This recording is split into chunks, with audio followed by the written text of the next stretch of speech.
falling storm, and I'm caught up in the middle of How are you, man? I'm good, man. I've been traveling and I'm a little bit jet lagged, but I'm feeling great. Look, if I could look like you jet lagged, I think you're doing all right. So, all right, we'll get the interview started. So, your song Waves is massive, and I personally really like it. I wanted to ask you, so I know that you said it was basically about how as a kid you used to get really excited for things, but now you've sort of channeled your excitement into other things? Yeah, it was. I was in London a year ago and it was starting to get kind of exciting with this music industry stuff. And I'm like, why am I not super excited right now? And then I started remembering when I was a kid and I was like 16, I would be going to the movies with friends or doing things and I'd just be like, I remember that feeling of excitement and I was like, where has it gone? So wrote the song about trying to get that feeling back. And in the weirdest way, a year later, it's kind of come full circle because now I'm talking to you, I'm talking to people. People are listening to the song and I'm playing shows in Europe. Like, it's so crazy. And so in a way, the song's actually brought all this excitement back. Now, flashback about 10 years ago when you were just a young guy writing songs and stuff, if you were even writing songs, could you see yourself being here? No, I mean, to be honest, even a year ago, I didn't think this was like possible at all. And I think that's because I think when you're like, maybe other people think this and it might be weird that I'm saying it, but I never thought that you can write a song and it would be on radio and people would hear it, or on Spotify or anything like that, because you just think the furthest it would go would be your friends, maybe, or your family. Like, that's literally where I was at in my head. So the fact that it's been heard by so many people and it's been played, it's a real head trip, actually. Well, I'll do the bragging for you. It's reached more than 1 million views on YouTube. That's Waves. That is huge. When you found out, like, what are you thinking? It was crazy because it was out for like a couple of months and Triple J was supporting it, but it wasn't kind of doing much. And then this Riverdale show in America on Netflix just put the song on and it just went crazy. Like, I remember the show, it was like episode 4 or something. And I remember like, I'd never done a sync before. They call them syncs when the song gets added to people. And I'd never done one, so I didn't know the reach. And I remember just like my phone just going crazy from like all the likes and the comments. And it's just like within a month, 1 million views. It was just crazy. It's kind of a little bit different, but the same. I mean, I guess there's a thread through them all because it's kind of like my taste and lyrics and melodies and stuff. But there's some other big tunes in there, I think. Lose My Mind's another one, and Chemicals. I'm really excited for those to come out.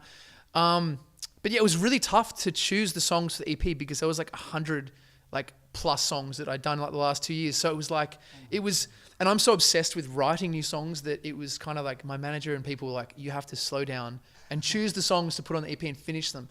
And it was tough also because you kind of want to hold some of the bigger songs back for the album, but you don't want to hold back too much. Mm-hmm. So it was kind of a real unique time the last couple of months getting that all right. Now, do you have any pre-concert rituals? Because, for example, I spoke to Shannon Knoll and he'll always have like a shot of vodka or a vodka and like generally something to do with vodka just to calm him down. So do you have any idiosyncrasies before? Yeah. I watched this TED talk called, I forget what it's called, but this girl's talking about power posing.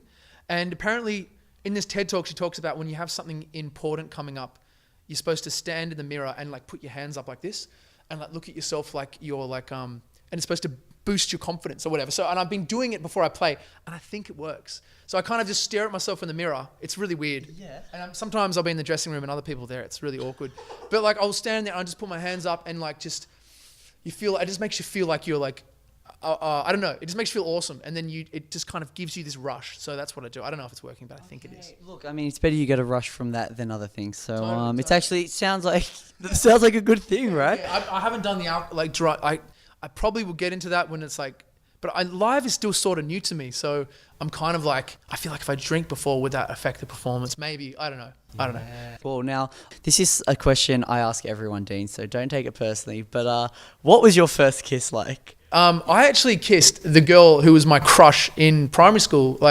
And then in high school, I didn't do it in primary school, but she was like the girl that I remember when I was really young. I was like, she's so great. And then in high school, I think it was like year 8 or something, or 9. I was like slow. And then ended up kissing her at a house party, and nothing happened after that. So I'm just starting to realize, wow, I really must have messed that up. But yeah, it was kind of cool that she was the first crush that I had that I kissed. So that was, yeah. Did a bit. Well, I hope it's not a full circle, or else that's the end. Like, I was going to say full circle, but if that's the end of your sex life, like, oh. That would suck. Oh my God, yeah, that would really suck. And I've never kissed anyone since. I miss her, man. No.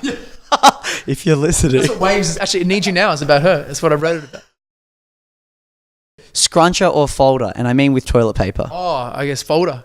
Okay, can I just say, do you know how many friends have been like, who has time to fold their toilet paper? I'm like, who has time to, like, why would you scrunch? That's crazy. It's crazy. Okay, koalas or kangaroos? Kangaroos, because you could ride them. I mean, I never would, but I mean, if you worst came to worst, there's apocalypse, you could ride the kangaroo. Good point. We'll make sure to block the RSPCA from this video. Sorry, Peter's going to be complaining now. I've never ridden a kangaroo, just so you know. To be confirmed. Beer or cider? Beer. Too sugary. I mean, I like cider, but just not too much. Okay. What's your favorite beer? Oh, I'm pretty like standard. I mean, just to be honest, anything. I actually generally go for spirits, but if there's beer, I'll just take it. So I don't really necessarily have a favorite. That's weird that my song's playing in the background. That's weird. Yeah. Just a bit of sneaky advertisement. Dean Lewis's song is playing right now. That's actually... Yeah, what a good artist. That's really good. Who is that? Sign him up. Great chorus. Now, final question, and perhaps the most important of your life: mullets or rat's tails? Oh, you know what? I'm saying rat's tail because it's not. You don't see it as much, do you? Like a rat's tail is a real rare thing, and when you see it, it's like someone's really gone for it because they must get.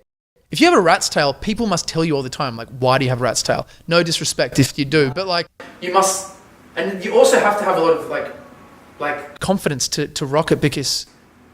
You're dealing with everyone's feedback. You don't want to hear that. So really, at your next show, you'd expect at least one person with a rat's tail. I will. At the next one, there better be. Would you bring them on stage?